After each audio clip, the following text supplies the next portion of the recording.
We got Fleece Johnson on killing a man who tried to rape him in prison. I seen Fleece Johnson on Drewski, one of Drewski episodes. Nigga name was the Booty Warrior, and that's kind of how I know him. And I've seen that he's on Boondocks. It's crazy. I never watched Boondocks before. That's actually crazy.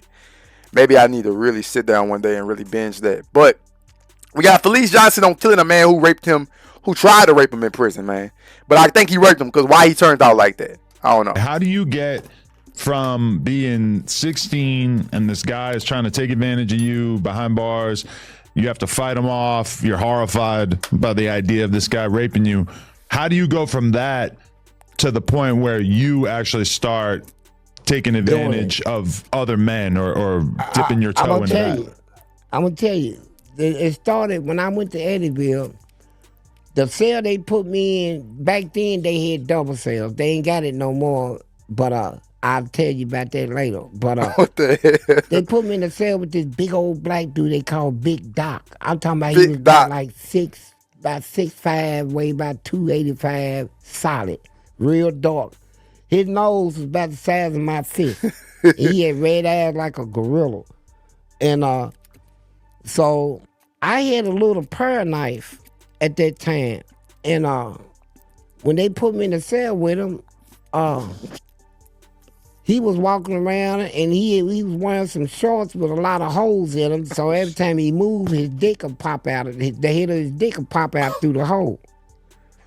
So, I already know where he's going with this, right? So I said, I better say something. So I said, hey, man. See, what I didn't know, let me back it up. What I didn't know before I moved in that cell, he had a hole in the wall. Right. A hole.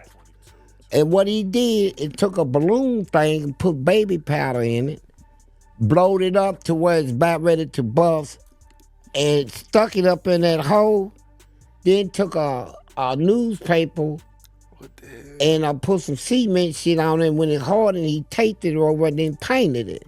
Where you can't tell it's there. It looked like the wall. So he's gonna make me think he ran his hand through the wall just to get some damn ass, right? I mean, that is such an insane level of plotting and planning to create this element that'll make it look like you're just the biggest psycho ever. Like you could just punch through a wall just so you can then scare your cellmate. And what the that's just... Man, he scared the shit out of me. Right. I said, man, why don't you show me some respect? Right. He said, the only thing I'm going to show you is this big black cock. And he took and hit that wall. And when I seen his hand, and when I heard that boom, and his arm went up in there, and when he pulled it out and all that white shit on it, I'm thinking it's fragments of the cement or something. I ain't know it was baby powder. You're thinking he's got superhuman strength. Man, and when he ran up on me, he's like, stand up. I said, hey, man, can we talk about this? He said, stand up, nigga. And I stood up, and I was holding his wrist. I said, man, don't do this. So he said, do I got to fight you? I said, no. And I'm getting ready to give it to him. I'm not letting nobody run their hand through my, like he did at wall, right? But his mistake was, it saved me. He tried to kiss me. I already felt his thing up against my booty and everything. Come on. But he pulled my head back and tried to stick his tongue in my mouth. Oh, fuck no, man. And that was the nastiest feeling I ever felt in my life. And I take his manhood. I said, hell no. And by that time, I realized that I had that little pear knife because I moved and it stuck me on the hip. I said, man, he gonna have to kill me. So he said, hold your head back. I said, man, no. And I pulled that knife, I just started swinging, and I was cutting him, man. I was cutting. Here's what I believe. I believe he died. See, but like I was telling you about racism back in them days, them guards, when they came to get me, I was standing there shaking, holding this knife. He's laying on the ground, cut to hell, blood everywhere.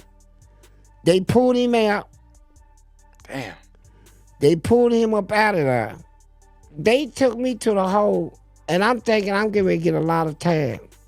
But when I went in front of the disciplinary committee, they say, we know who he is, we know what he does. You'll never see him again. And they let me out of the hole that day, then dropped all the charges. Now, when all the inmates heard about this, they like, oh boy, that little young dude there, boy, you don't want to mess with him. But they don't know. I was right there. I was getting ready to give it to him. Damn. So why do you think he was dead? Just because they said you're never going to see him again? Yeah, I never did see him again. I don't. And all the prisons in my state, I was sending letters to people. They said, no, nobody like that came to this prison. So damn, bro. That's crazy. I feel like nowadays you would just find out, you would hear about it, but I guess at that time, shit just got lost. Yeah, they did a lot of secret stuff, man. It was a lot of stuff that happened, like dungeons, like torture style. Yeah. They was hiring people to break me. They hired this man. He did 21 years into the military interrogation. He was a captain over the interrogation of the enemy. They hired this man to come into prison and break me. And they gave him a house across the street from the prison, and he put word out, anytime I act up, ain't nobody to deal with him but him. So he did waterboarding with me. But I tricked him on that, because when I was in the hole, they gave me 12 years in the hole. Well, 27 years, I ended up doing 12. And ain't nobody ever never did that type of time in that prison, in the hole. You spent 12 years alone? Yeah. Damn. Oh my God, that's insane. And most of it naked. You know, fighting the guards coming through, take my food tray, say, Fleece, here's your food. Boom. And just throw it through the bars like that. And I got to it off the floor and off the walls and stuff to eat it, right? I said, okay, I'm going to get you. And I always got them. I get back at them. So that's the type of fighting we were doing in there. Damn, bro. What happened was, I started winning. When I started throwing that duty on them, it scared them so bad, and they kept running to the lawmakers in Frankfurt. Can y'all do something about this? They said, no, you work there at your own risk. For 6 years, I threw duty on them and had all the inmates to do it too. And I'm talking about all of them, nurses, doctors, guards. They brought people in from our state capitol building, corrections cabinet department. They come in wearing them suits and stuff and leave out covered in shit. Oh, I did all that. And when they made it a felony, that's when I stopped. You know. But by that time, man, I was controlling the prison at that time.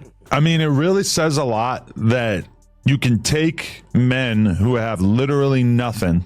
In some cases, they're naked, they're alone, and that they're still going to find some way to fight back, even if it's to take the only weapon that they have, which is the shit coming out of their own asses, and that will be how they fight back. Like, it's crazy that they couldn't kill your spirit enough to just make you just give in. You still were going to take the last possible resource you had and fight back with it. Well, the guy that they hired to break me, he died trying to break me in the penitentiary. His heart busted. I sat there. I said to myself, I said, you know what? Y'all call him, tell him, man, I'm done. I was getting ready to give in. That man took me through some torture and stuff. And when he came over, he said, you want to see me? I said, yeah. I'll never forget it. He had a pack of non-filter Camel cigarettes. He took out his pocket, did like that.